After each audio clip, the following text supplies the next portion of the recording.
It's Dr. Eric Balkowitz. We're back for another edition of the Thyroid Answers Podcast. And today we've got a lot of questions to get answered. And as common, I would say as usual, but I'd say commonly when I have a lot of questions coming in, I bring in my friend, my pal, my co-writer of the book, The Thyroid Debacle, Dr. Kelly Halderman. Kelly, how are you today?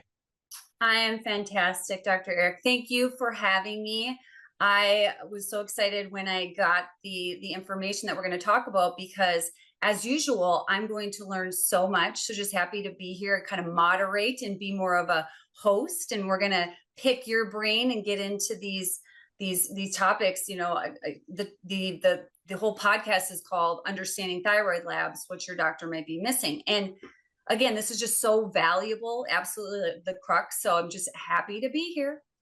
Well, I always love having you on because you always add great information to the process. And we're going to get right into it because there's a lot of questions that came in that have continued to come in, and we need to get some clarity in it. There is some discussion out in thyroid world about certain topics that we want to cover as well.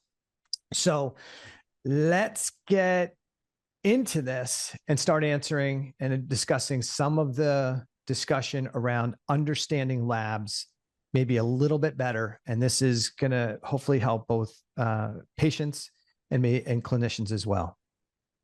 Sure. So we're going to get into decoding TSH, total versus free hormones, reverse T3, antibodies, and more through that adaptive thyroid model today in the podcast. So I guess our first question is, Dr. Eric, can you start by explaining why this conversation is so important? Yeah, I think one of the biggest challenges that it's occurring right now in allopathic medicine, we don't do a great job of running comprehensive medical thyroid panels and really fully assessing thyroid physiology. So that's one, but we can't really fault the medical profession for that because the training in the allopathic model is just to measure a TSH essentially and determine whether the person needs T4 to suppress it into a certain range or doesn't need it in the case of hypothyroidism.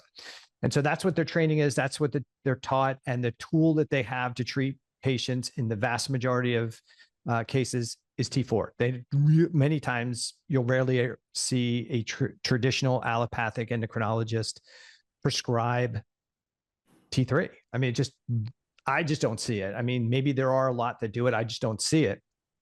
My beef, unfortunately, is probably the trends that I'm starting to see more and more in functional medicine and integrative medicine, which is a lot of panels coming in where people only care about TSH, free T4, free T3, reverse T3, and thyroid antibodies. And they're leaving out some important markers. And two of those would be the total values of thyroid hormone, as if they don't matter. From the discussion I've had with people is that the reason they only run the free hormones is because those are the only ones that can get in and out of the cell. Those are the only ones that matter. But that's not true. We need to really understand how much T4 is available in the bloodstream, not just what's becoming free. Because you can maintain a normal level of free T4 or free T3, at least based on the traditional lab ranges, and still be in a hypothyroid state. The other marker that's not done very often, and I think it's important, is T3 uptake. And a lot of people I don't think people really understand what T3 uptake is, but T3 uptake really gives us an idea of what is happening with free hormone and bound hormone and how much binding proteins are in circulation. And especially in today's world where we see so many people being put on thyroid hormone, T4, T3, to optimize a blood level of free T3 or free T4, a lot more focusing now on free T3 levels. And then optimizing estrogen and optimizing sex hormones. They don't realize that all flooding the system with all these hormones can alter the amount of free hormone that's available. And so we might see somebody who's got a low free hormone value, assume they need even more hormone, but not being aware, because we didn't run the total hormones, that there is plenty of total hormone. The issue is we can't get it free. And the more we try to add more hormone, whether it's estrogen or thyroid hormone, we actually potentially make the situation worse. As far as reverse T3, this is a beef of mine. It continues to be a beef of mine, is that people look at reverse T3, the people who do run it misinterpret what it is and what it means, in my opinion. We blast the medical community because they don't run it. To be fair, it doesn't matter to them in their diagnosis and treatment process, so they have no reason to do it. But the myth in thyroid, in integrative and functional medicine, is that reverse T3 is a mirror image of T3 and it's blocking T3 from binding to receptors. And that is not true. And that two, the solution is that you need to give higher doses of T3 to compete with reverse T3. And that's the solution. So if you just keep taking more and more T3, then you'll compete with reverse T3 and now more T3 will bind. And reverse T3 will drop. Well, the reason reverse T3 drops is because you're depleting the amount of T4 in the system. So now there's less T4, and reverse T3 isn't found in high concentrations binding to the receptors inside the cells. That's been kind of debunked. And if we wanted to blame anything for the blocking effect, we should say it's deiodinase 3, which is the deactivating enzyme. And then we could get into a whole discussion of whether that's broken or adaptive physiology. But I think the big challenge, to kind of summarize this whole thing up, is that we need to take a step back, especially in integrative and functional medicine, and make sure we're going back to the roots. We want to run a comprehensive panel. The more we run, the bigger the picture we get. And then number two, we have to stop doing what we see a lot of people doing. And that is the same thing we give allopathic medicine a hard time for, which is manipulating lab values into a range with medication. We do the same thing because we say, if we manipulate your value into an optimal range, therefore you're going to be healthy. That is not necessarily true. You can have a normal lab value, an optimal lab value, and you're totally unhealthy because that value is being manipulated by inflammation or the medication you're taking. So I think today's discussion and breaking down these labs a little bit is going to be really helpful, because I see a lot of patients constantly coming in who are saying, how did you get to this dose of medication? Well, my doctor's trying to optimize my T3. Okay. But do you feel better? No, but I'm on 80 micrograms of T3 and they tell me I need more, or I just have to keep increasing the dose because I'm not optimal yet. Well, okay, but you're only looking at this little picture. Part of the reason you don't feel well is you're taking so much T3 and you don't have any T4 to support the physiology, or you're just trying to manipulate the number. So we have to get back to our roots in functional medicine and make sure that we are doing what we should be doing in functional medicine, looking at the big picture, running a more comprehensive set of labs, especially when we're looking at a specific system. And then two, not trying to manipulate into labs into what we think is an optimal range, but work on identifying the root cause and the stressors and reducing or removing those and supporting the recovery of the tissue, which then adaptively shifts thyroid values back into more of an optimal range. The lab value is not the problem. It's just an indication of what's going on in the body. Mm-hmm. Mm-hmm. Well said. Well said. So then let's jump in and dig a little deeper into TSH, thyroid stimulating hormone. So you have coined this the misleading master marker. So why has this test become the gold standard? And we both believe that it's not enough. So can you elaborate on that? Yeah, because in allopathic medicine, that's where it's really the gold standard, right? Because True. that is the kind of one, sometimes only marker that's ever done. And the assumption is if TSH is really low, then the person likely has hyperthyroidism. And if the TSH is really high, they probably have hypothyroidism, meaning the gland's either making too much thyroid hormone or too little hormone. But if it's in the middle range, then the person should be fine. The reality is you could be lab low TSH, not have Graves, but have inflammatory conditions go on that are suppressing TSH. Other medications could impact it. You could have a totally normal TSH and not have enough T4 or T3 in the system. You could have, if we go back to TSH, because I just had one of these clients the other day, her TSH is really low at 0.04, is 0.035. And her doctors got her on medication, said, hey, this looks really great, but she's on only like 50 micrograms. But why is it so low? And they just think it's, well, this is good because we're doing the replacement. But because they only looked at TSH and their goal is to just optimize the TSH, and then that's this person's situation, the physician saying that's low is good. But the challenge is the patient is still feeling hypothyroid. And so when we ran the blood tests, a full panel, not just TSH and free T4, and looked at total T4, total T3, T3 uptake, looked at the whole thing, her TSH is 0.03 something. She's on 50 micrograms, but her T4 is under, her total T4 is under 4. Her total T3 is under 50. And so the doctor's looking at this saying, hey, this is good because it's low. If anything, you've got too much. But what's going on with this individual client is when we look at the bigger picture again, we can see that her TSH is inappropriate low for the level of total T4, total T3.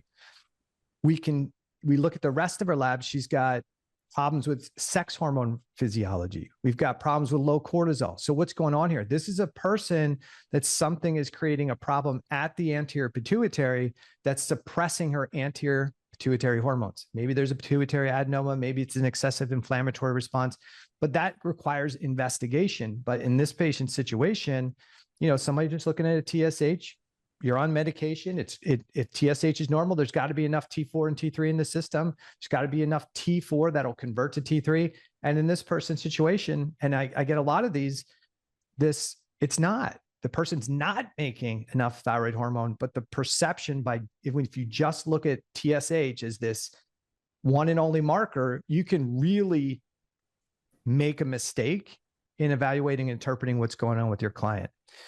From a functional and integrative perspective, and you should weigh in on this too, from your experience, I think what happens, especially in the community where they like to use T3 as part of the support and focus on trying to manipulate T3 into a certain range, especially free T3,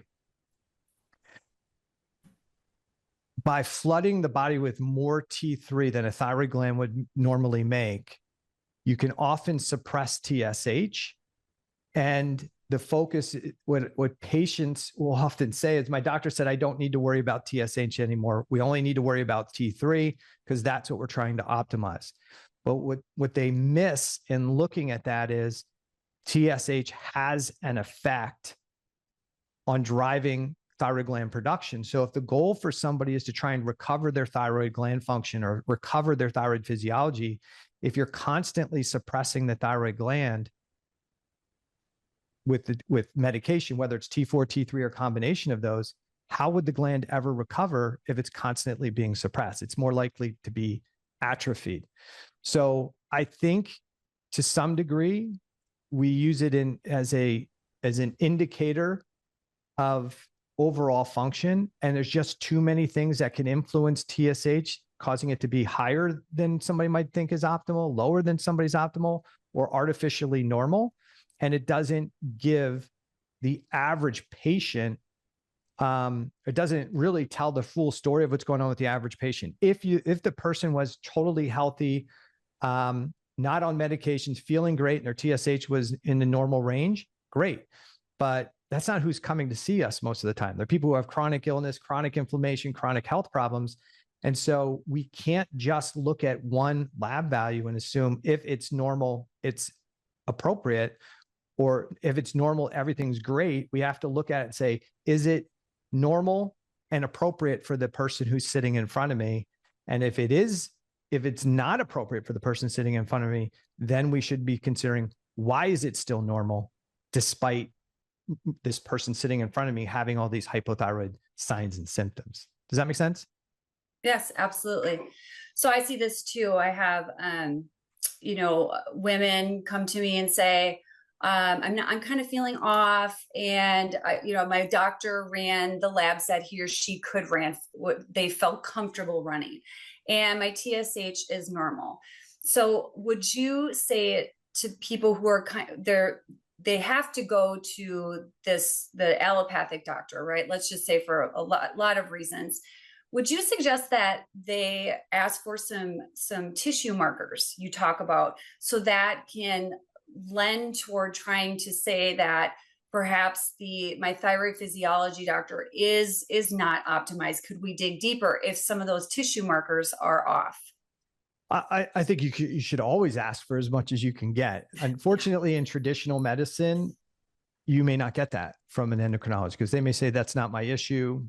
I'm not focused on it. That's not what I'm going to do. But for sure, you should try and get as complete a thyroid panel as you can. And I think you should get at least one tissue marker of thyroid status. Lipids are an easy one because they're so dependent on thyroid hormone to be regulated. And you can really see a change in them pretty quickly with a change in appropriate levels of blood and tissue level T3. So it's a great marker. The other thing I think is probably a really good thing to ask for, knowing that most people who get diagnosed with hypothyroidism have an immune inflammatory process going on, and inflammation can suppress TSH and make it look better than the values actually are, and can reduce the T4 to T3 conversion. So getting some level of additional labs becomes really important. But yeah, something that's going to evaluate how that thyroid hormone may be working in the body, and then potentially looking at different inflammatory markers as well. Simple ones are high sensitivity CRP and homocysteine, uric acid, fibrinogen, ferritin, to say, okay, if I run a fuller panel and my TSH is normal, but my T4 is low, it may be the inflammation is causing that to be artificially normal. If you run the values and T4 is normal and TSH may be high normal or out of the range, but T4 is normal, and your doctor says, well, you have subclinical hypothyroidism, you're not ready for medication yet because you still have enough T4, but you don't feel well, and your T3 and free T3 are low, and maybe reverse T3 is relatively high. You could look at those inflammatory markers and go, oh, this is because there's inflammation. The inflammation is causing me to favor the deactivation of my thyroid hormone versus the conversion of thyroid hormone. My TSH is elevated because I'm not converting well. Doesn't mean I forgot how to do it or my body lost track of how to do it. It means that this is an adaptive response by the body. And then what do? Our job in functional medicine is say, okay, what's creating this cell stress inflammatory mechanism? How to identify what those things are, and how do we remove them? Awesome. Okay, so the TLDR, as they say, in normal TSH doesn't mean the thyroid system is working properly, correct? Say that again, I'm sorry. The gist of this segment about TSH is that just because you have a normal TSH doesn't necessarily mean the thyroid system is working properly. Correct. Okay. Got it. I think TLDR? Too long, didn't read. It's kind of like if you're trying to summarize, in this culture of we have 60-second attention spans. Teenagers. TLDR is here it is, peeps. This is the gist. You gotta remember, I'm much older than you, so I'm what is TLDR? I'm upgrading you. I'm upgrading everybody. I got oh my God, I have a 20-year-old and I have a 9-year-old. So I hear everything from, I'm going to crash out, which I'm like, is that good? Is that bad? So I learned all the lingo. So is that sleep? We're good. Crash out means you're going to go crazy on something. Oh, I would have got that wrong. I would have been like, great. Go ahead. Go to bed. Yeah, see you later. Meanwhile, there's a ranger at your house, right? That's right. Yeah, exactly. That's what I think. I'm going to go crash. That sounds like I'm going to go take a nap back in our lingo, but things are changing. So TLDR, too long, didn't read. So that's what we got for that segment. Perfect. Is that okay? So let's move on to, are you ready to move on? Yeah. Okay, cool. Free hormone versus total hormones. What are we really measuring? So we want to talk about free versus total, of course. Most doctors just run free T4 and free T3. Why do the total T3 and T4 matter? Because many times the free levels of thyroid hormone will stay in the normal range, especially in the normal lab range, much longer, and hide the fact that there's reducing levels of total hormone. And at the end of the day, I know some people say the only thing that matters is free hormone, but at the end of the day, what really matters is there enough thyroid hormone in the system? That's what we need to know. Is there enough available T4? And for everybody who doesn't know this, your thyroid gland makes primarily T4. It makes some T3. Just to give you an idea that it's equivalent to medication, maybe 5 to 10 micrograms. I think the literature says it's somewhere in the average person about 6.25 micrograms of T3 is generated from the thyroid gland on average. Now the numbers are different a little bit based on weight and size and those things, but most of it's T4. And so when we think about what's going on in circulation, T3 is the dominant hormone. So the body does, based on Bianco and other people's work, the body does try to defend the amount of T3 in circulation. Okay. It definitely tries to maintain a certain level of free T3 in circulation. So you could have a free T3 of 2.5, 2.6, which would be in the lab reference range, below what somebody might say is a functional range or an optimal range. And your medical doctor may say that's good. Some people might say, well, there's enough free T3. That's the only thing I care about is there enough? But you could then run their total T3 and see that their total T3 is like 50, 55, 60. So the free hormone is only like 1 to 2% of the hormone that's in the system, but it's not always that kind of accurate as to, oh, if the free T3 or free T4 is within the lab reference range, then I should have enough total. It doesn't often work out that way. But when you run the fuller panel, you can say, oh, is the free T3 low? Yes. Okay. Is it because there's not enough total T4? No. There's enough total T4. Okay. Then the issue is potentially reduced conversion, and we need to figure out why that is. Hey, free T4 is low. Is it because I don't have enough total T4? No, there's enough total T4. Okay. Then if free T4 is low, but I have enough total T4, then yeah, we're going to expect total T3 to be maybe reduced and free T3 to be reduced. But then more T4 isn't going to fix it in that situation, especially if we're looking at T3 uptake. More thyroid hormone is not the answer. But if you only looked at the free T4 and said it was functionally low, you would just add more to the situation. And that doesn't fix the underlying issue. So we need the total so we can see so we can get a glimpse of what's free. And some people will say, well, then why can't I just run free hormones and T3 uptake? And you could to some degree, but why not run it? The test is available. It gives better insight. I think most people don't run them because their focus, and I'm not denigrating anybody, this is my opinion, is that if you are only focused on free hormones, then you're a manager. You're just trying to manage how much hormones in the blood. But remember, when you provide T4 and you provide T3, it doesn't just become free hormone. It also has to get bound to binding globulin. So yes, it may go up, but remember, it's a percentage. Most of it's going to be bound. That means the body's got to make more binding globulins to hold on to this extra stuff.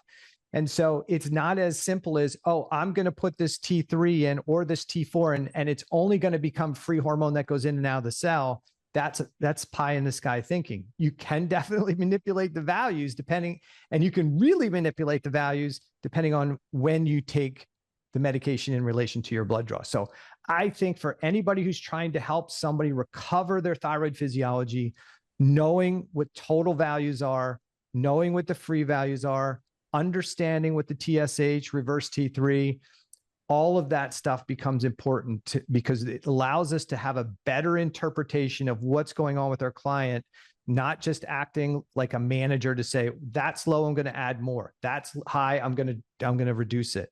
That's not our job, in my opinion, is functional medicine. And that's okay.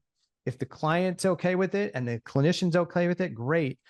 But the people that come to this podcast, that come to see me, that listen to the content that we put out, those are people who are frustrated in that model. They're stuck in thyroid purgatory, where they're better than they were without medication, but they're not where they should be. And yet they can't find the magic dose that's going to make them feel optimal. And it's because somebody's not doing a really good job of interpreting what's going on. They're really trying to manage their signs and symptoms or manage their blood values and not consider what's going on inside the cells and tissues. Well said. Exactly. I have nothing to add on that one. I think that you did a great job of explaining. And again, like you said, if you're going to run these panels, run the totals. And we're going to go through some labs too, and you'll flesh out like why this is important. And so we'll put some flesh on this later in the podcast. But I do understand then why we want to then not just test the free, but test the total. So excellent. Fantastic. Let's go to the next one. All right.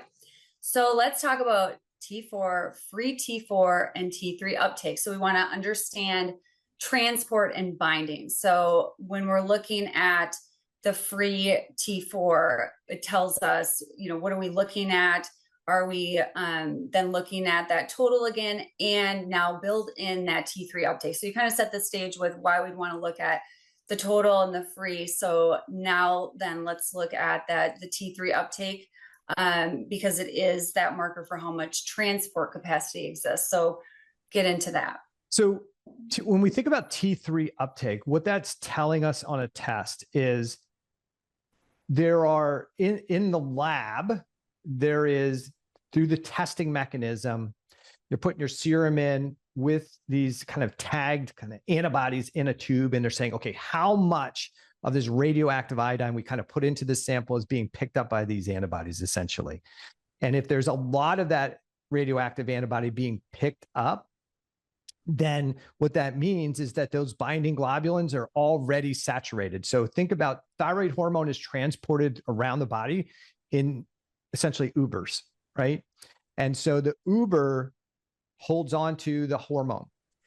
And if the Ubers are loaded and I put more hormone into the system, and then I want to see how much of that extra hormone I put in, and they use a kind of a radioactive tag to put on that. If I put it in there and there's lots of binding globulins and not much thyroid hormone in the system, T3 uptake will be low.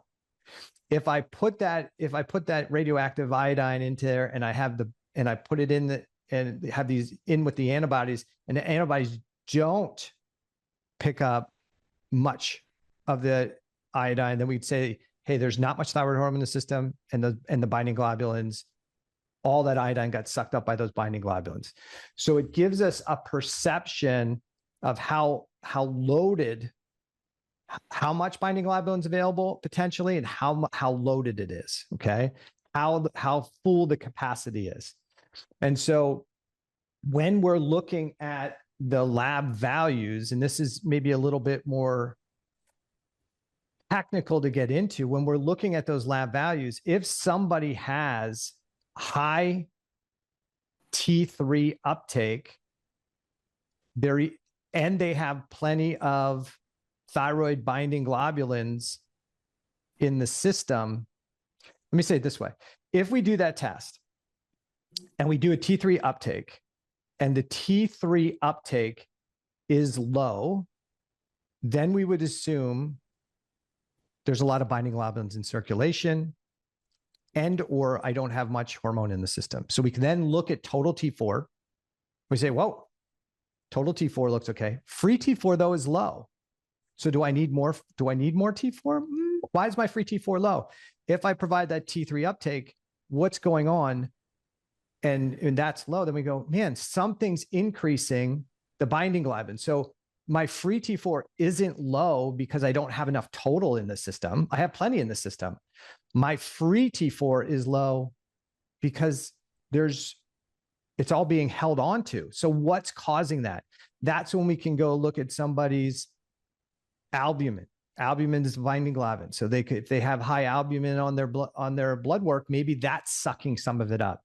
Is this a person who's on estrogen therapy? Because as we have estrogen therapy is going to result in higher levels of binding globulins as well. And so that could cause more binding globulins to be generated, and that can result in lower free hormone. So it prevents us from potentially adding more thyroid hormone to a system that doesn't really need it. The issue isn't I don't have enough. The issue is I have way too many Ubers that are sucking up all of the hormone. So if you just add more hormone, people will just add more of them because free, we want more free. But if I add more hormone, what happens? I get more Ubers, right? So then I'm still going to have a lesser percent in circulation. And so that's the issue. Somebody could look at that. And the other issue we would maybe consider is, hey, if T3 uptake is low and free T4 is low, we also, if we take a look at total T3 and free T3, we might look at that and say, you know what, maybe that isn't a problem because it's lower than what somebody thinks is optimal. Because if we look at T3 and free T3 and those values are normal or appropriate, we'd say, okay, hey, the free T4 is low, total T4 is good, T3 uptake's a little bit elevated, but total T3 and free T3 are good. We don't have to panic over that lower free T4. Somebody might say, well, it's too low, I like to optimize, but wait a minute, they're still doing a good job converting it, they're still doing it. So looking at the fuller panel helps. I think people don't know how to utilize T3 uptake or how to look at it. And so that's where the concern is that if I don't know how to look at it or how to utilize it, why do I need it? And if the goal is just to run a free T4 and just look at that and you're just trying to fix that from high or low, it really, like, it wouldn't come into the consideration. Like, I don't care. Free T4 is low. I'm just going to give more. But this is why looking at that fuller panel is important. And that's why looking at T3 uptake can be really helpful to make a decision like, do I really need more T4 or do I really need to address what's causing the elevated binding globulins and kind of holding on to it? And somebody could say, well, TSH is high, so shouldn't I give the TS more T4 anyway? Okay, well, wait a minute. Is that really going to solve the issue? Again, we're back to how much is free. And maybe the other thing that's maintaining an elevated T4 or an elevated TSH in that situation isn't the T4 at all. Because under that cell stress inflammatory mechanism, the receptors of the pituitary and the hypothalamus are 10 times more sensitive to that thyroid hormone. The issue really still might be, I'm not converting it. I have enough total T4. The free T4 is low because I can't, because I have too much binding globulin for some reason in the system. And if I add more T4, that might actually become a double whammy. I'm going to increase total. I may not get a significant jump in free T4, but the other issue is it still may provide more T4 than I need, which then further drops the T4 to T3 conversion, which then causes still the TSH to be struggling to be maintained. So it just provides a fuller picture when we do it, and we can be more strategic with interpreting. But again, it all depends. For the clinician, it's like, what are you trying to accomplish? Are you trying to help this person recover their thyroid physiology, or are you trying to help this person just manage their lab values? And it, not right or wrong, but if you're just trying to manage a lab value, yeah, I could understand why T3 uptake may not matter to you or total, and you're just trying to manage a number. That's one way of doing it. In my world, what I want to do is help somebody recover their thyroid physiology, not just management. So I want to make sure that if they're taking medication, and while I don't prescribe, I want to make sure that the recommendations I give their prescribing doctor are appropriate to what their goals are, thyroid recovery and not just management. Right. Awesome. I learned a lot with that because uptake can be a little bit confusing, but like when you break it down and you just keep pulling off the layers instead of just really looking myopically, oh, total and free, when you really break it down, it makes a ton of sense. So thank you. Mm-hmm. I'm ready to move on to total T3 and free T3 if you are. Yeah, let's do it. All right. So we call this the power of conversion markers. So when people talk about conversion issues, they usually mean T4 to T3. So can you walk us through how total and free T3 help us understand this? Yeah. So again, this total T4 is the primary circulating hormone in the body. It needs to be converted to T3 to support the tissues. T3 is really what does most of the binding to the receptors and most of the stuff we want to have happen. So when we're thinking about conversion, we come back to this scenario where we need to see if there's appropriate conversion of T4 to T3. Now, a lot of times, especially, I'll look at the free T3 to free T4 ratio. Those are the things that are free, we can see. But depending on how much thyroid hormone's in the system, you could have good conversion, you could have low conversion or high conversion. So many times, if you just did the free T3, free T4 and didn't have the totals, you would say, okay, there's reduced conversion of free T4 of free T4 to free T3 because my free T4 to free T3 to free T4 ratio is low. But if you had the total, you might see in that individual that they have a total T3 that's in the upper end of the reference range, or not at the upper end, but maybe it's 100, 115, 120, and they're not on thyroid medication. So, or they're not on T3 medication. So what's going on there, right? That may be a situation where, yeah, the conversion's a little bit lower, but they don't truly have a major issue with conversion. Otherwise, T3 wouldn't be in a normal range. It's not that that's the big issue, but there may be a reduction in conversion. But if we only looked at the free T3 in that situation, we would say, well, I'll just give it T3. But if we look at the total T3 and see that, hey, it's still in a normal range, more T3 in that situation is probably not the right answer, for the same reason more T4 was not the right answer when we had a normal total T4 and a lower free T4. So that's one aspect of it. And oftentimes people are not looking. I see a lot of people not looking at the total value. They're just looking at the free value. The other thing is true as well. Somebody could have a normal free T3, but a low total T3, because the body defends free T3 levels. So if they're truly hypothyroid, right, they really don't have enough T4 or T3 in the system, you may actually see a normal free T3, but a low total. Look at that and say, well, it's good. But then if you ran the total, it'd be like, oh, yeah, but your total's 71.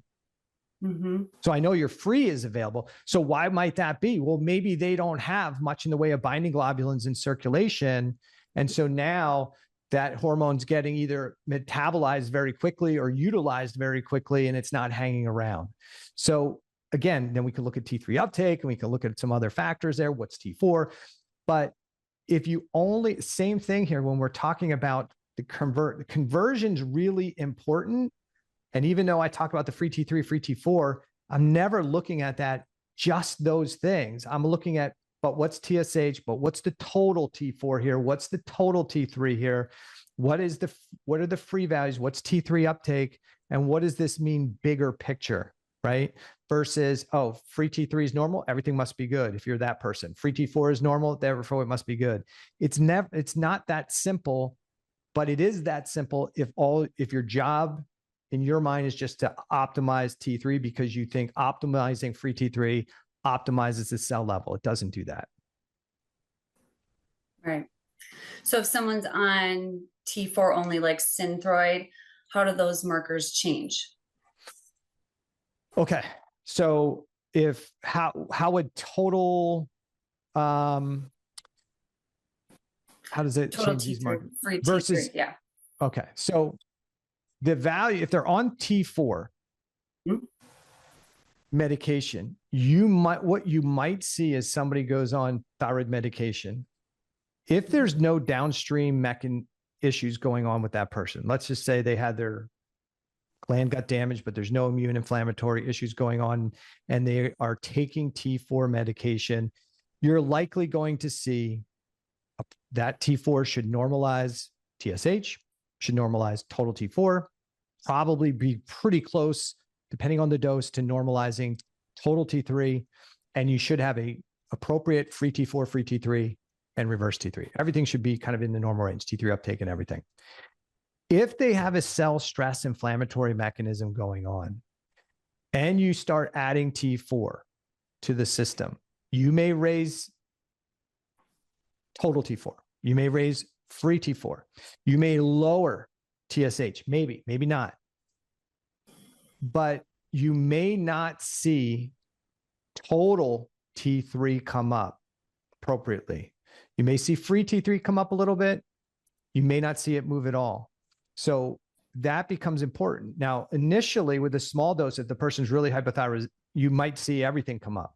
TSH comes down, total T4 goes up, free T4 goes up, total T3 goes up, free T3 goes up. But when there's that cell stress inflammatory mechanism going on, once you've satisfied the level of T4 needed in circulation, what you sometimes start to see is the opposite effect. You'll see T3 may maintain its level at 2.2 or 2.1 or 2.4 or 2.6, but you'll start to see a decline in total T3 in that situation because you got an inflammatory mechanism going on. There's plenty of T4 in the system. And then when there starts to be more T4 in the circulation than the body needs, then you start deactivating deiodinase 2. And so then T3 can drop again. So again, these are like nuances and why we need to look at the full panel when we look at it, because we need to understand there is a break point where T4 medication all by itself will help T3 and free T3 along with T4. There's a point where you've got enough, and now you actually see a drop in the T3 and a rise in reverse T3. And then there's another window where you really overload the system with T4, and you'll see a surge in T3 again and free T3. People think that sometimes people are like, well, that's better, but that's the state where you see also a TSH at like 0.0045, and you've actually induced a hyperthyroid state. And what's happening in that situation is deiodinase 1, which originally we thought was the primary T4 to T3 converting enzyme. That's kind of been debunked at this point. It's like deiodinase 2 is the primary converting enzyme. Deiodinase 1's primary job is breaking down reverse T3. That's its primary job. Secondary job is providing extra T3. But when there's hyperthyroid state, whether it's from the gland or from medication, the primary job of deiodinase 1, it becomes converting T4 to T3. And people would say, well, why is that important? The half-life of T4 is like 7 days. The half-life of T3 is 12 to 24 hours. If you have lots of T4 hanging out in the system, and you and I talked about this, I think back in 2019, is that good or bad? And the issue is T4 can bind to what they call integrin receptors on the outside of cells and cause cells to replicate. And that may not be a great thing. And that can result in problems, things like cancer. Matter of fact, I just shared a paper with somebody the other day. There was a Taiwanese study. I don't know if you saw that was I think it was like 50,000 people or 200,000 people. And there was a 50% increase in all forms of cancer in those on thyroid medication. Oh. Now, before everybody hits the panic button, understand everybody's got thyroid hormone. Thyroid hormone is not bad. This is like the whole estrogen conversation and story. The issue is that it comes down to when we think about what's going on with thyroid physiology, is it broken or is it adapting?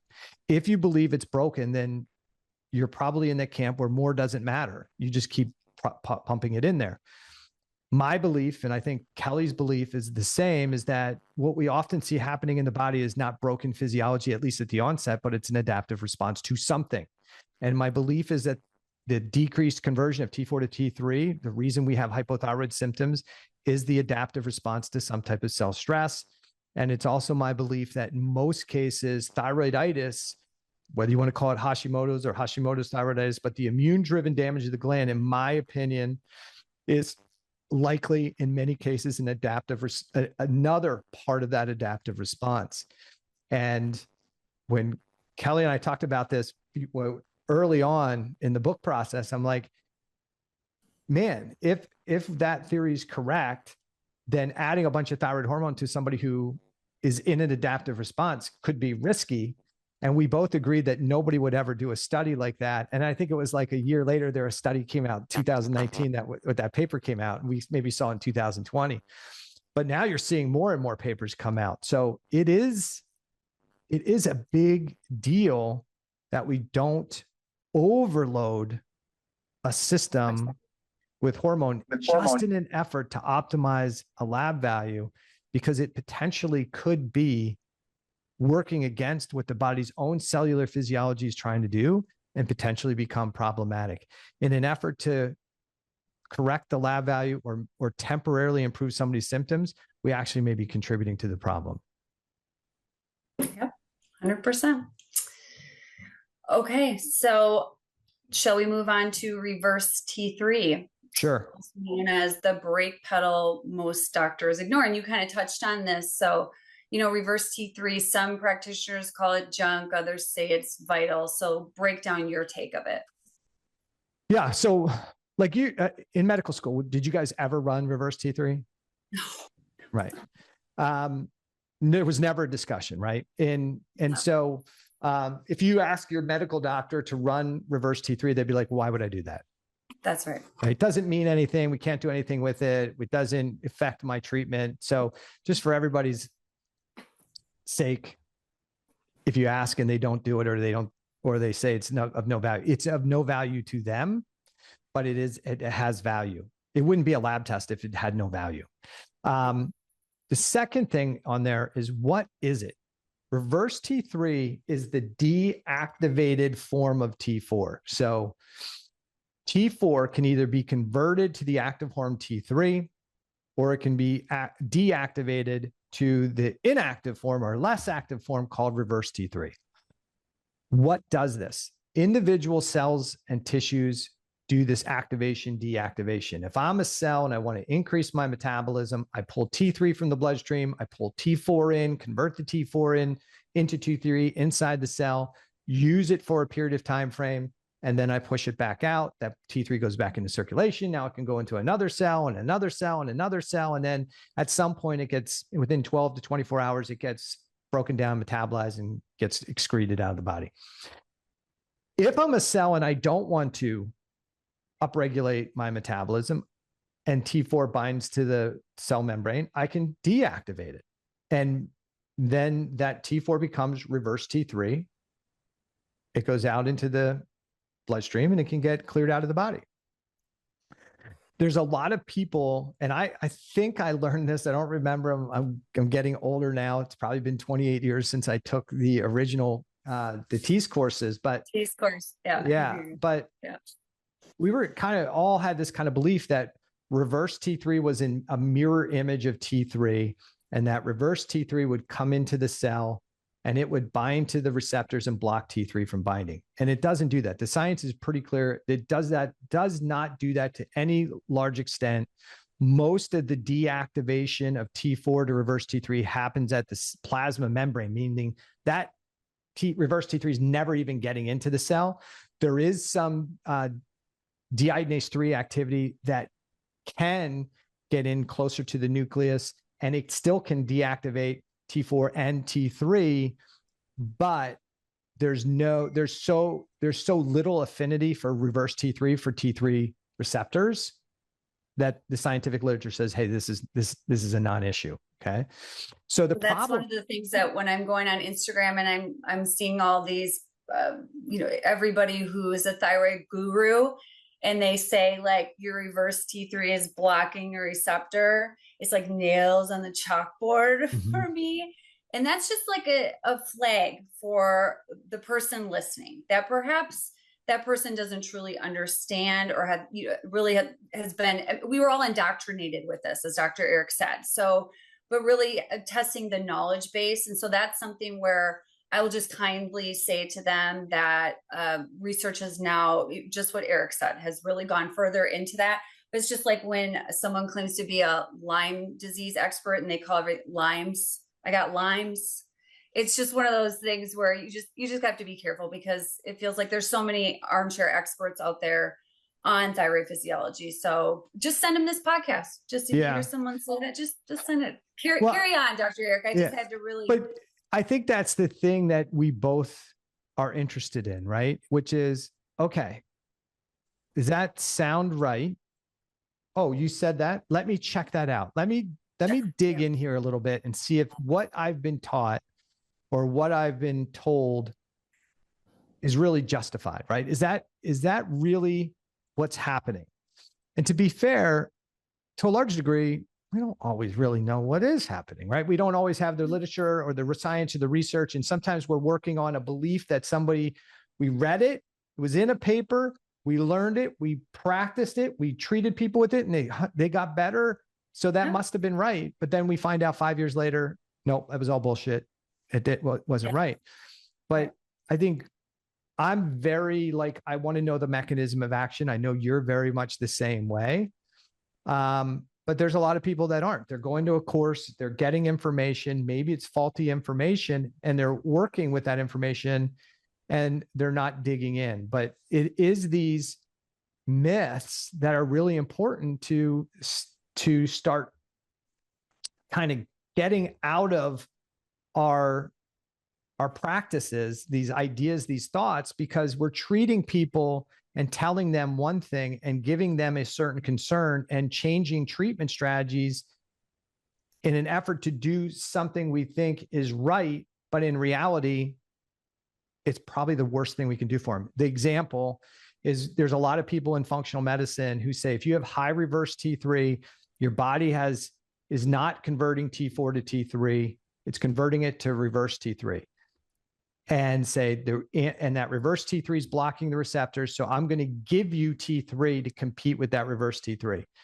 And that's going to fix the problem. Here's the problem. There's multiple problems there. A, it's not true. A. Two, if we see that the T4 is converting to reverse T3, the next question we should be asking ourselves or our clinician is that because this body can't do it? Right. Or is it because it won't do it? It won't do it. Mm-hmm. And if it won't do it, is it because it's broken, or is it because that's an adaptive response? Like, whoa, right? Like, I'm not giving that cell more hormone because that may support something I don't want to support, an infection, whatever. So if we see that, we shouldn't say, oh, the body forgot how to do it. The body doesn't forget how to do it. There's so much intelligence in the body.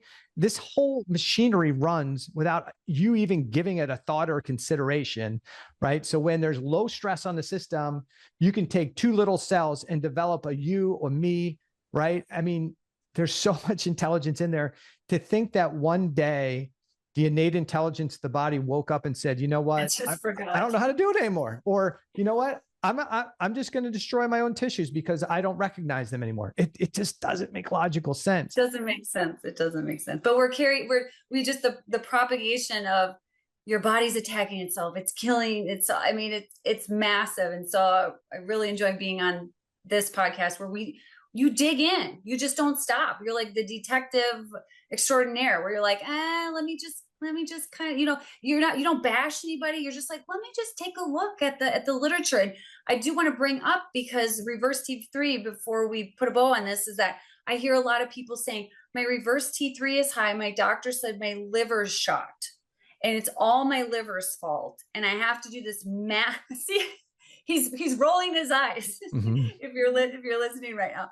And I hear that more when I have to go on this liver cleanse. And I'm like, okay, maybe that will help you, right? Because sometimes, if you have a doctor who's like, you know what, every single time I've had that high reverse T3 and I put them on a liver cleanse, they've done better. Well, it's like, okay, so comment on that a little bit with Yeah. that. Well, look, I mean, they may have liver problems, right? If they have reduced conversion of T4 to T3 and the liver is highly dependent on T3, yeah, their mitochondrial function, their liver's downregulated. Yes, they're not going to do detoxification really well. Yes, they're going to have elevated lipids. Yes, they're going to have some other issues going on. But the other issue is if you load a whole bunch of micronutrients into a system and hope that the liver is going to utilize them appropriately to detox, but the mitochondria has all been downregulated because there's an infection in the body that's causing a reduced conversion of T4 to T3, how good is that detoxification pathway going to work in the first place, right? Because you got to have optimal T3 to run all that mitochondria in the liver, which is so mitochondrial dense, but it's not going to work that well, right? And so the other part of that, it comes back to the T3 reverse T3. Then we see people say, well, I'm going to, because that reverse T3 is the issue, I'm going to put you on higher dose. I'm going to put you on T3 medication. They may have normal TSH. They may, or a slightly high TSH, maybe out of the optimal range. T4 is good, but the reverse T3 is high. So they're going to put them on T3 medication to optimize their T3 and fix their physiology. And guess what? When they get that first hit of T3, they probably feel a little bit better, right? You've been in this world, right? I've been there. Yep. Like, woo. And yeah, it's hormonal crack, right? So you feel good, but then does it last? Like, you could tell your experience, right? Like you get a hint of it. So like you've been on it, you've been on higher doses. Like what is that experience like? Because I haven't been on T3. So, but I know from taking care of patients, is it a slippery slope? Absolutely. So it's like the T3 junkie recovery, because you do get that bump. You do initially have just more energy. Things seem to be working better. And then it just peters out and then you feel worse and you're like, what's going on? And so I was told, perhaps you need more T3 from, a regular prescriber looking at my labs. And of course I always bring my labs to Dr. Eric. And that's why today I am medication free and I'm feeling amazing, but it takes time. And especially if you have taken a hit of the T3 and it didn't fix my physiology. It did not fix the reason why my body was in the adaptive response. Again, it wasn't broken. It was an adaptive response. And reading the papers about cancer, I just wanted to be very, very cautious. And so I had to walk it back. So, Dr. Eric's been taking care of me for years. And so you just literally, you go and you start looking at what is causing the cellular stress, right? Yeah. Back to that. It's not sexy, but that's what you got to do. But for the listener, here's why it becomes a problem. Because I get people say, but I felt good. I'm feeling better on it. Yeah. Okay, great. You're going to get to T3. It's easier to get into the cells. Some cells have to have T3 from the bloodstream. Some cells get about maybe, let's say, half of T3 from the bloodstream. The other half comes from T4 being converted inside the cell. So some cells are going to get lots of benefit. Some cells probably not going to get as much benefit, but it's going to feel good. But the problem is if you still have that immune inflammatory mechanism going on, your body's going to start deactivating T3 as well. And so you're going to need more. The other thing that happens, and this is why people have to care what's happening with TSH on T3. I know people are like, we don't care about TSH because I'm just trying to optimize the T3. As you take more and more T3, that T3 is going to easily saturate your pituitary gland. And you're going to see TSH start going down. What's the big deal? People would say, who cares about TSH? I'm only optimizing my T3. Well, remember the half-life of T3 is 12 to 24 hours. So if you're suppressing TSH, what's happening to your thyroid gland? Your thyroid gland's getting suppressed. So what is it not doing? It's not making T4 or T3. And so if it's not making T4 or T3, slowly and steadily as your dose goes up, you're lowering T4. So you take your T3 medication, especially if you take it in one dose, you peak somewhere around 3 hours after the dose, you're at your highest point, and then it's a decline the rest of the day. And so as it starts to get lower and lower and lower, the body's going to look to T4 to convert to T3. But if you have that immune inflammatory mechanism going on, it's not going to do it well. That's why your T3 was low and your reverse T3 was high to begin with. And two, you're going to have lower and lower levels of T4 available to convert to T3. So in time, you don't have the reserve. That's right. And so that's where people go from 5 to 10 to 15 to 20 to 25 to 30 to 35 to 40 to 45 to 50 to 55 to 60. And they just keep chasing it, thinking that's the answer. Your thyroid gland never made more than probably 10 micrograms of T3. And you're telling your body, we're going to jam 50, 60, 70, 80. This is not how the body's designed to work. It can change symptoms. It can change lab values, but it can destroy people's health. I get so many people that come from physicians who like to do high dose T3, and they are in purgatory, because to try and come off of it, and you and I probably had this discussion, as if you're on a higher dose, especially, and you don't have much T4 in the system, but you've been trying to manage it with 80 micrograms of T3 every day, and you got to start stepping down, and you've atrophied your gland for the last year and a half, that gland's not coming back on right away.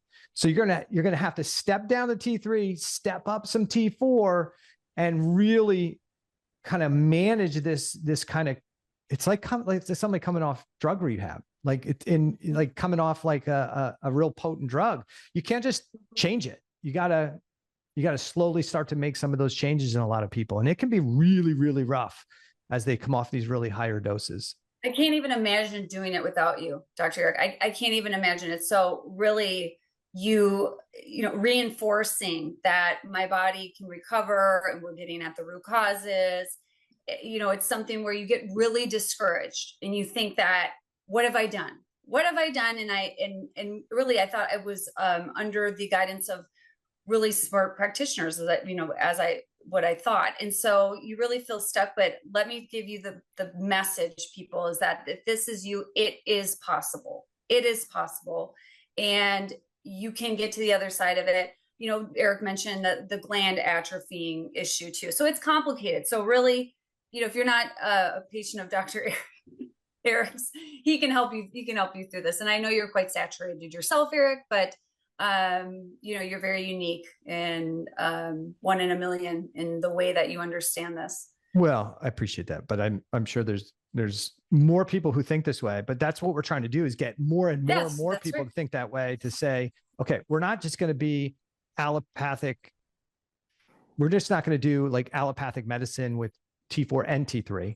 We're going to do what functional medicine is. We're going to make sure there's enough thyroid hormone in the system to be available, not too much, because that can create a problem, especially when we talk about those abnormal cells and what too much could do.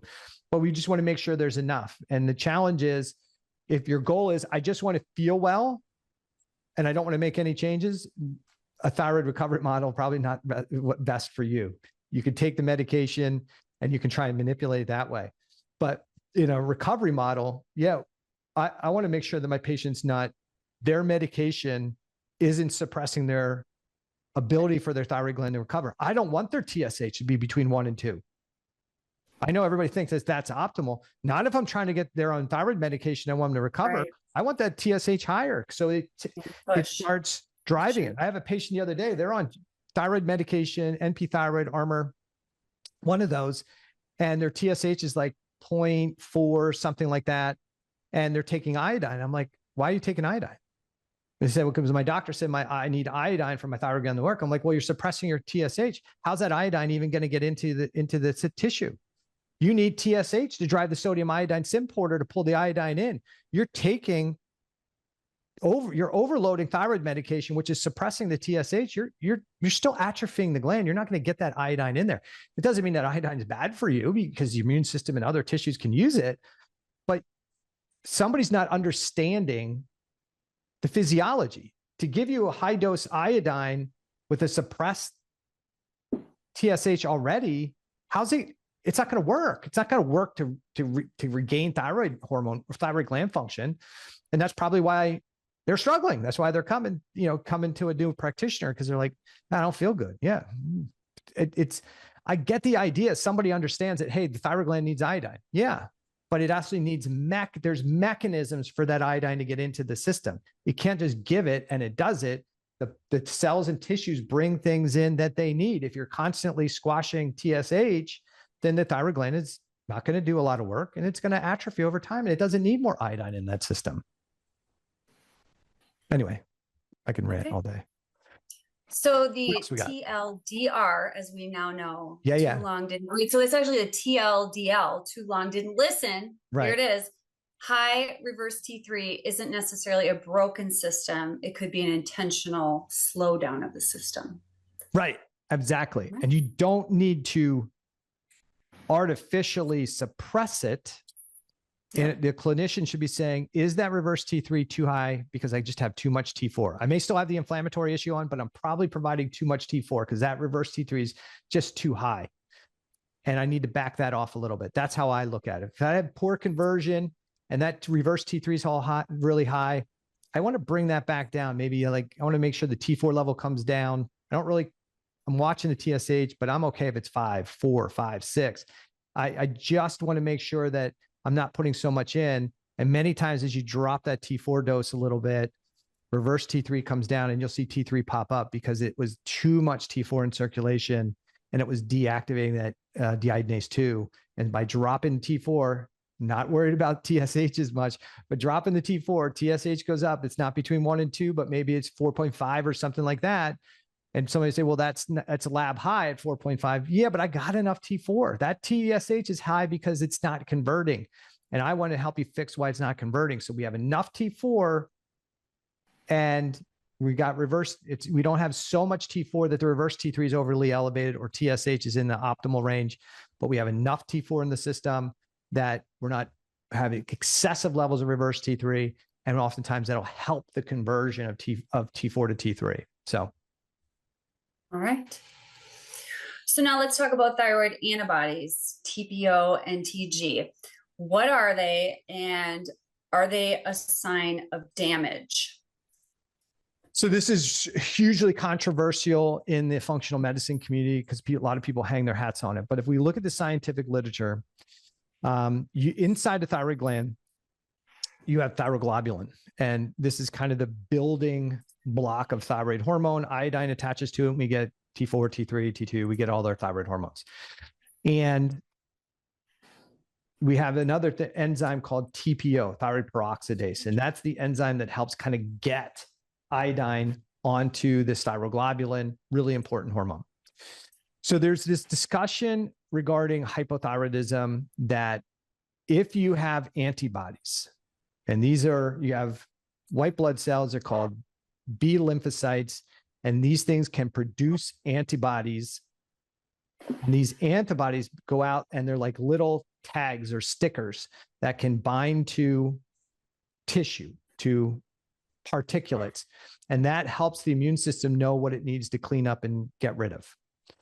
So the thought process is that if you have positive TPO antibodies or thyroglobulin antibodies, that these antibodies are coming from these B cells, they're getting into the lymph or the bloodstream, crossing the cells and creating all the damage of the cells.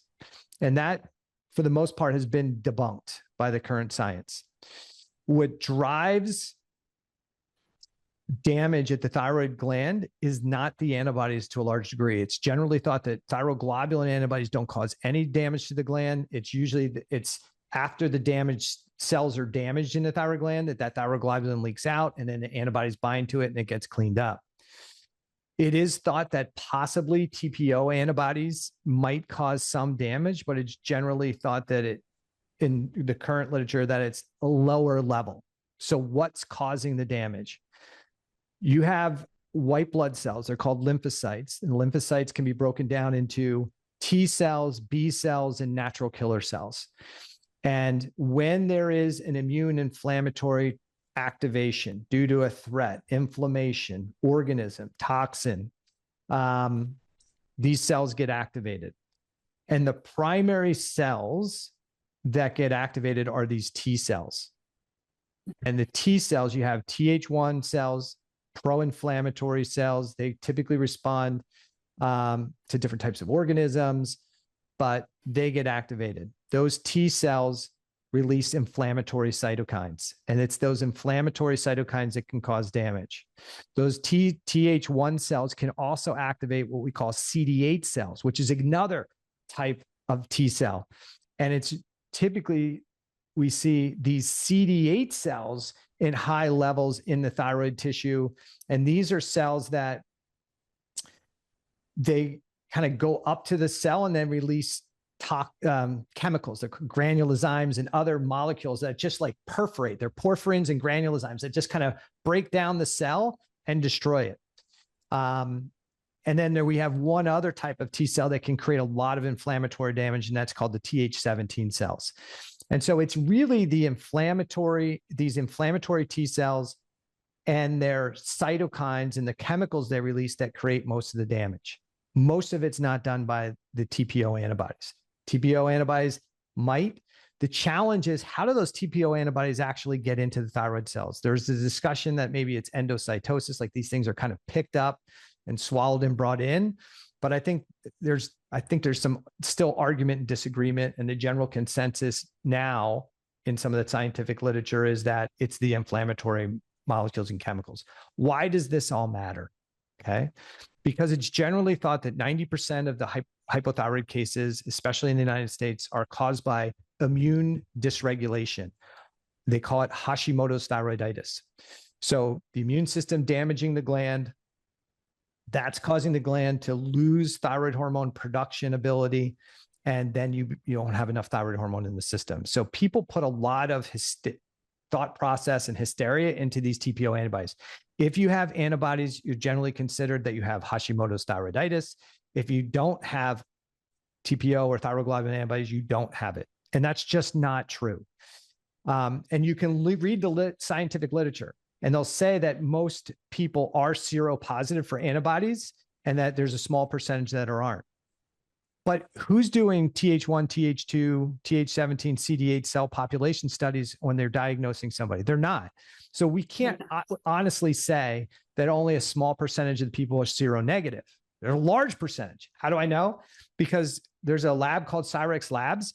They run a lymphocyte map panel, and it measures your T cells, your B cells, the breakdown of CD4 to CD8 and Th1 to Th2 and Th17 to Treg and natural killer cells. And when you look at it, all these people that I take care of, I've got a stack probably of close to 100 these lymph maps sitting next to me. The vast majority of people are Th1, Th17, or CD8 dominant. And in those people, they're not making much in the way of antibodies. And yet they still have destruction. They still have thyroiditis. And for many of them, their antibodies, as their immune system balances out, their antibodies can go up temporarily, and then they come back down. Now, there is a population of people who have really high antibodies. They'll be +6, greater than 600, greater than 1,000. And the tendency is that those people, when we look at a lymph map panel, is that they're Th2 dominant. And so the dominance of their immune system may give us insight as to why somebody has more antibodies versus not having antibodies. Sure. And so it's not about if you have antibodies, you have Hashimoto's. If you don't have antibodies, you don't. If you have thyroiditis, inflammation of your thyroid gland, you have Hashimoto's thyroiditis most likely. That's what's doing it. And we can have a discussion, but we're not going to do it today with whether that's adaptive or broken, but that's the key. And I do want to talk about this too. And this is not meant to upset anybody, but I've looked at so many of these lymph maps at this point, and I've done so much digging into the patterns based on the scientific literature. Where do we see what causes elevations of Th1, Th17, CD8? What causes somebody's natural killer cells to be too high or too low? And what a consistent theme regarding Th2 dominance is a lot of emotional stress. They're also the people that have potentially more asthma, more histamine issues. So if I see somebody with a Th2 dominance pattern on one of those lymph maps, I'm thinking this is a person who's got a lot of emotional baggage and burden that may be an issue. It doesn't mean it's for everybody, but especially when I see that. But the vast majority, I would say, Kelly, 90% of the lymph maps are Th1, Th17, or CD8 dominant. And of course, almost everybody who comes to see me has hypothyroidism or Hashimoto's. And so it's a pretty consistent pattern. The one other thing I'll say, and the beauty of that test, is I can also tell somebody when they're taking too much thyroid medication, especially T3, we can see changes in their natural killer cell population that reinforces why they shouldn't be on it. So it would be too high. Oh, I lost your audio for some reason. Hold on a second. I lost my audio. Hold on. I can hear you. I can hear you. Can you hear me?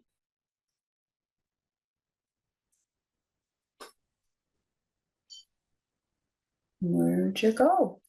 Can you hear me? Yeah, I can hear you. Okay. Yeah, my Rode mic just kicked out. Okay. But Did you hear my question? No. What was the question? The natural killer cells, are they could they be too high if someone's on too much thyroid? They typically bottom. They typically bottom out. Okay. Okay. And so why that's really important is if your natural killer cells are bottoming out, what are those natural killer cells? Those are like the mall cops, right? So at the end of the night, the mall cops going around saying, "Hey, are the doors locked? Is there anybody? Are the lights on? Is there anybody in there robbing the store?" If you eliminate your natural killer cells, bad news, and you're taking a bunch of thyroid medication and you start developing abnormal cells, guess what you can start to have is more abnormal cell development. So that's yeah, scary. it's interesting. When I started looking at these natural killer cells things bottoming out, I was like, okay, what are the biggest things here? We start looking at Lyme co-infections, and then I read a couple of papers from a hyperthyroid state, like too much T3 could tank the natural killer cells, and you're like, double whammy. Oh crap! Yeah, that's not good, right? So that's not good. But yeah, anyway, let's talk about what do we got left. Okay, so we did the antibodies. Now we're going to put it all together. So decoding some real patterns. So if you want to walk us through a few case scenarios and how you'd interpret these labs, sure, if we have enough time, through that adaptive thyroid lens. Yeah. Yep. So for everybody, I kind of call what we're looking at as an adaptive thyroid model versus a broken model. So most people would say you have hypothyroidism, your immune system's out of control, your body forgot how to convert T4 to T3, it's broken. I don't believe it's broken. Kelly doesn't believe it's broken. And so I'm just trying to change that and call it an adaptive thyroid model is a different way, a different lens to look at it. Instead of saying I can't convert, we look at it, this is the adaptation. Why is the body adapting this way? If the immune system's attacking in the gland, is that the immune system's out of control? Like it doesn't recognize your thyroid tissue? If that's the case, you're in big trouble, because how is that ever going to recover? If it's an adaptive response, then the body can recover. So we're looking at it through this lens of this is not broken physiology, but how would we interpret a thyroid panel? So TSH is 2.1. Some people might say that's optimal, right? It's right around 1 to 2. People would say 2 is optimal, 2.1 is pretty close. It's definitely within the lab range. But then if we look at total T4, the total T4 is 5.8, just outside what might be somebody's optimal range, but a little bit functionally low, but within the lab range, but a little bit functionally low, I should say. And then if we look at total T3, it's 65. This is lab low, right? And so the number one thing that somebody would think as a physician, as you take a look at that, like, why is my TSH only 2.1 if my total T3 is 65? That is lab low. Because what does that mean for the patient? That means that patient's probably not going to feel very good. Right. Because on a regular basis, even though free T3 is 2.8 in this client, when somebody say, well, that's pretty close to the optimal range, it's within the lab range. Yeah, but that's free T3. It doesn't hang around very long. There's not much total on a regular basis in circulation. So we're looking at this moment in time and like, hey, there's some here, but there's never enough in circulation in the body, right? So total T4 a little bit low, but not terribly low. T3 definitely lab low. Reverse T3 19, and you could say, well, everybody's got different ranges. The lab range is usually around 23, 24. The people will talk about functional ranges. I typically think around somewhere around 18, but there's people that say as low as possible, and that is not true. a really low reverse T3 should throw warning signs out to you that there's not enough T4 in the system. That's what that should tell somebody. But in this situation, the reverse T3 is a bit high. So if we look at the total T4, the total T3, the reverse T3, total T4, a little bit low, total T3, lab low, reverse T3, a little bit high. What does it tell us? There's inflammation going on in the body where the body is actively not converting T4 to T3. The other thing that was positive on this patient is their TPO antibodies are positive. So what does that mean? We have two issues going on here. We have a conversion issue. So we have cellular hypothyroid. This is why the person feels hypothyroid, even though their doctor said their TSH is normal at 2.1. They don't have enough T3 in circulation because they're not converting it well. That means a lot of cells and tissues are struggling from a hypothyroid state. And whatever drove that cell stress response is also resulted in the beginning damage to a thyroid gland because we're seeing TPO antibodies. And now, it doesn't mean there wouldn't have been damage to the gland if the TPO antibodies were normal. I would look at that dropping total T4 and say, we may already be into thyroiditis, okay? But that's what that panel would tell me. So somebody might say, but what do I do with that? Do I take T4? Do I take T3? Do I take NP thyroid? Do I take Armor? You would do neither of those in this situation. But my doctor said T3 will make me feel better. It will, but we talked about this before. If you take the T3, what's going to happen to TSH? It's already inappropriately normal, right? Because for how low that T3 is. So take the T3, pituitary is going to get saturated with T3, TSH is going to drop. Now you're going to lose T4 production. And now you and the immune system are causing atrophy of your gland, and that's not where you want to be. So 6 months out, a year out, you're probably going to feel like crap, and you're going to be on way too much T3. Good? Yep. Perfect. We'll do one more, and then I know we've got a hot topic we want to talk about. I'm going to ask you your opinion on this before I give mine. The next example is TSH is 4.9. It's lab high. Total, this person, we didn't have total values. Their free T4 is 1.0. They had a total T3 of 70. They had a free T3 of 2.2. T3 uptake is low, and the reverse T3 that was normal, antibodies normal. What's going on here? This is a person who might already have some thyroiditis going on. And you could say, but you don't know what the total T4 is. The free T4 is still normal, but the total T3 and the free T3 are both at the lab low or at the low end of the reference range.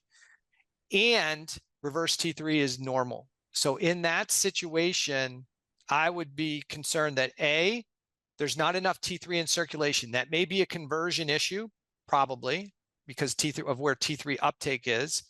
And we could dig in that a little bit. The other thing is that I just may not have, with the TSH at 4.9, the gland may be starting to get damaged. There's probably thyroiditis again starting to occur. And somebody might say, well, the TPO antibodies are negative, so they can't have Hashimoto's. Well, they have thyroiditis probably, but this testing isn't going to tell us. What I would want to do is I would want to see what that total T4 was before we even suggested providing thyroid hormone. If the total T4 was normal, then I would say, no, my opinion, I would probably not recommend thyroid medication at this point. I would get busy figuring out what's causing the decreased T4 to T3 conversion. If the total is low, then I would want to make sure that I'm in that kind of lab reference range for that patient to have enough T4 to be available to convert to T3 if need be. As far as the T3 uptake, that's low. So it would start to lend us to think that maybe there isn't enough T4 in the system because I provide this kind of radioactive iodine. I want to see how much of it gets sucked up by these empty seats on the Uber versus gets pulled up by the antibodies. And if it's low, that means there's binding globulins or Ubers that don't have much thyroid hormone in the system. So this is where, even though free T4 is normal at 1.0, this is where I would be thinking this is a person who probably is losing function of their gland and they have a low total. And somebody might say, well, they're TSH, they're subclinical. We don't have a justification to give them thyroid hormone yet because free T4 is still normal. But if they had the total, they might see that there is justification to give it to them. You see that the same way? Mm-hmm. I do. Okay. So we did 2. I was going to do a 3rd one, but we want to kind of move this along and kind of finish up the podcast episode. Otherwise, Kelly and I would go 3 hours, but we got stuff to do today. Kelly, I got to ask you, as a person who's been on thyroid medication, different types, Armour, NP thyroid, T4, T3, the stress today, right now, people are losing it and going crazy because the FDA is supposedly going to take these desiccated thyroid extracts off the market. And for anybody who doesn't know, Kelly is a formulator of supplementation. She's worked for a number of supplement companies to help develop formulas for supplements. So the supplements you take may have been one that Kelly formulated. So she knows this is in her wheelhouse. And one of the companies she worked for actually generated desiccated thyroid product that was like an over-the-counter supplement. So there is a concern that desiccated thyroid extracts are going to go away in the next year. That means Armour, NP thyroid, Nature Thyroid, and some of the other ones that are on the market in process. What's your thought process on is this bad for the industry? Is this good for the industry? Is it's a nothing burger? And just give me your thoughts. Yes, certainly there has been an uproar. We're at DEFCON 5 with a lot of the alarming posts about they can't do this, the FDA can't do this, what are we going to do now? Just a lot of fear. And so I actually have personal experience, like you said, Dr. Eric, where I was initially put on Armour back in 2012 by my Lyme literate doctor. And I remember her giving me the script and saying, you're probably never going to get off of this if you start this. So I hesitated, but with the Lyme black hole I was in, I was like, okay, I'm going to start this and see if it makes me feel better. My experience with it is that I was on it for many years and I just felt it was inconsistent. And I really thought that I felt like the dosing, and I'm not quite sure, to be honest, if there is really strict monitoring of the amount of T3 and T4, because basically they're taking a pig that's suitable for human consumption and they're removing the thyroid and they're desiccating it. And so we just talked about how all of our thyroids could be different in the levels that we have of the thyroid hormone, so that as humans. And so one would guess that there would be some inconsistencies, and that's why I decided to switch over. So I had my dose calculated using my thyroid labs for the proper quote unquote amount of T3 and T4 by a compounding pharmacy that I really trust.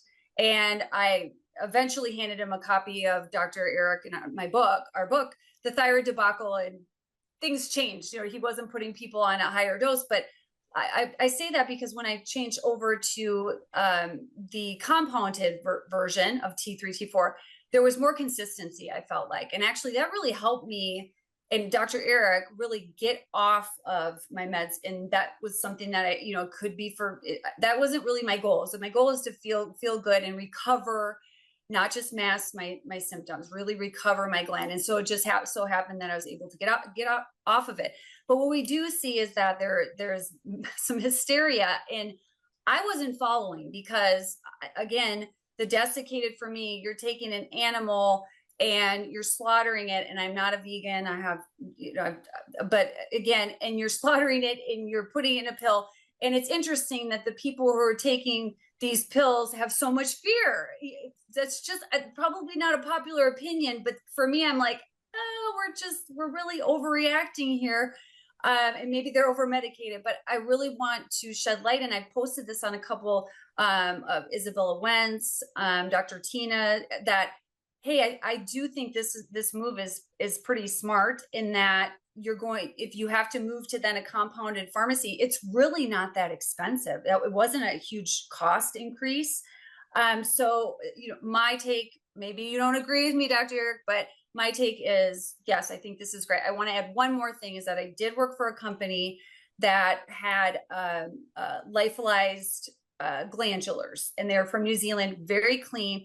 And those were not over the counter. Those were, you had to have through your licensed healthcare provider that they would do that. And they're really responsible for it. But, and they're very popular. Those supplements you can get adrenal cortex, you can get, liver, beef liver, and all those things are very popular these days. So I'm going to throw the ball to your court, but I'm comfortable with this. And I think inevitably people, if they switch, will be pleased with having to switch.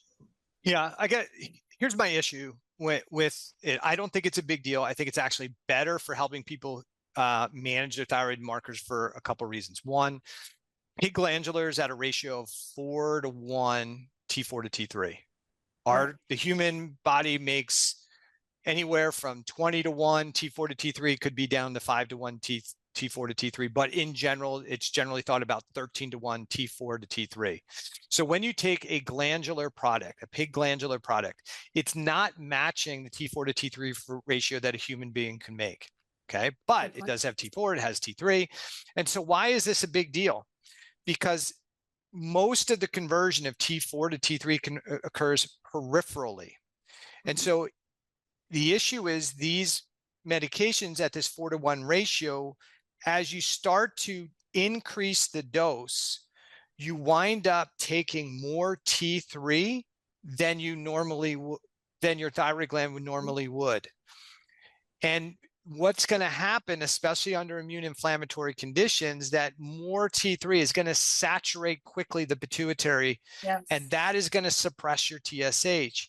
And then that TSH is going to suppress your thyroid gland. So now if you're not fully replacing, now you're going to start creating more atrophy to the tissue. And somebody might say, but I'll just give them more.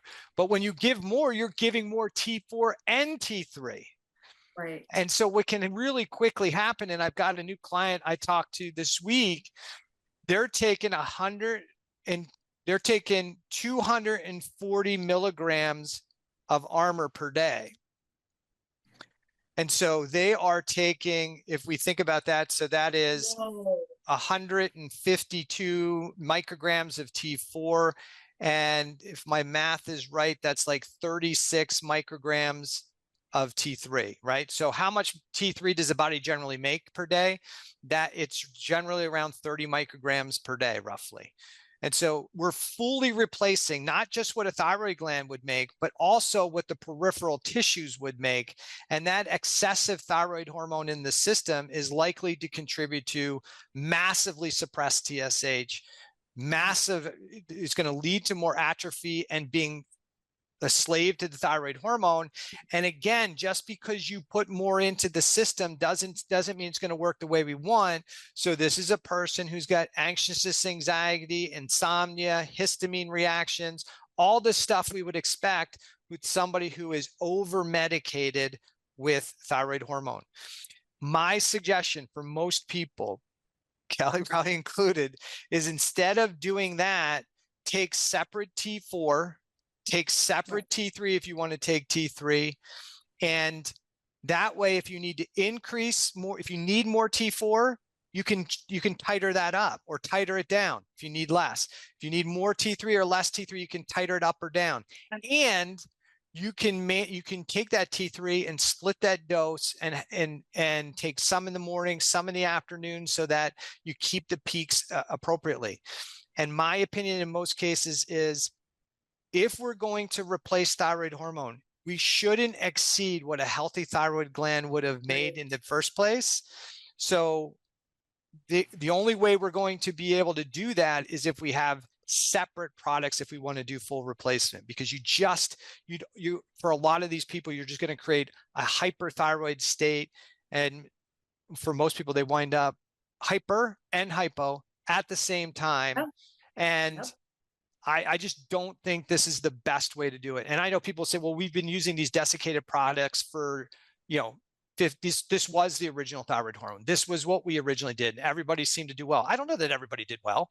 I don't know that that's true, but it was all we had. Cigarettes were safe too. Yeah, well, but it was all we had, right? We didn't have. That's right. It's all we had. That's right. Right. So once we developed Synthroid, we're like, hey, this is it. This is better. The other thing is people think it's better because it's natural. I know. Really, really. That's a religion. Right. But Synthroid's bioidentical, right? T3, compounded T3, all these things are still bioidentical. So I don't want to hear the natural versus not natural. What's more natural? Getting if you're going to fully replace the thyroid gland, giving it in the appropriate levels that the thyroid gland would have made it, the right ratio, or giving it in an altered ratio from a different organism, right? So if you're a person who's taking Armor, NP thyroid, don't panic. Just go back to your practitioner and say, look, I want an equivalent level of T4 and separate T3. And I don't prescribe, so you go back to your doc. But if you are going to take T3, and Kelly can probably, this is a good thing for her to kind of maybe jump in on before we finish. My recommendation for people, if you're going to take T3, don't take, and your doctor prescribes 20, don't take 20 milligrams or 10 milligrams all at the start of the day, because you're going to rise and then it's going to peak. My typical recommendation and suggestion for their prescribing docs is, if you think she needs 10 micrograms or 20 micrograms per day, let's do 10 micrograms in the morning, 12 hours later, 10. And that way we're not getting a massive surge and a massive drop, but we're getting the rise that we want from the 10. And then 12 hours later, we're preventing that bigger dip. But usually my suggestion is somewhere around 5 to 10 micrograms tops. But if they need to if they're going to split the dose and to ride the waves, they may, whatever the dose is, if you need 5 micrograms, you might need 5. Doing the 5 micrograms twice per day is probably better than doing 10 and then having nothing the rest of the day. Have you experienced that when you took some T3? Yes, 100%. Yeah. So when I split it, it was like I wasn't on that roller coaster, but eventually just pulling back and letting my body recover was in the cards for me. Maybe not for everyone, but certainly I did not want to be over medicated. That's just was my fear of just being over medicated and not getting at the root cause. And so that's what we all really want as well. Just we're working on the root cause. We're working on the cell danger response, what set it off, and working on that, whether again, it's emotional, physical, microbial, all the things, right? All the things. But I do think, kind of circling back what Dr. Eric said, spot on. Let's not fear. This may be actually a great thing to happen, to actually be able to straighten that out a little bit. Yeah, it gives it more precision in treating. If you're going to use meds, this is the best way to get precision in the treatment. So I don't think it's a bad thing. I don't think there's like a big boogeyman that's trying to hurt everybody or harm everybody, or it's about profitability as much as it is, hey, we want to make sure that we have something that's a consistent model. And even if that wasn't the model, or if it was the boogeyman that was trying to make more profits from it, maybe there is, I still would think separate T4, separate T3 is probably the best option. If you're in the small doses, hey, I'm taking 15 milligrams of NP thyroid, probably doesn't matter, right? You're taking like 30, you're getting 4.5 micrograms of T3 is probably not that big of a deal. But once you start increasing it, it does become a bigger of a deal. And I think it's better as separate meds. So we'll end that part there. Kelly, thank you so much for coming back on. And I think we chatted before, try and get Kelly back on here at least one time a month so we can hash out some of the questions and concerns people have and talk about some of these different topics. So Kelly, thanks so much. You're not treating, so if people want to learn more about Kelly or presentations, where can they go to learn more about you? Yeah, I'm on social media, so just type in my name, and I'm here and there and everywhere. I'm really focusing in again on the company. I'm the chief medical officer for WEO, so we're coming out with some new products and things, but certainly trying to keep up with Eric. Always learning from you, Dr. Eric. Thank you for having me on. I always learn so much. So anytime the phone rings and it's Dr. Eric, I'm there. So yeah, thanks again for having me. That's sweet of you. We learn a lot from you, Kelly, a lot. All right. So anyway, we're going to let you go. We're going to wrap this up. Everybody share this with friends, family, and go to wherever you rank podcasts and give us a high ranking on the podcast. It helps us get found. So take care, everybody.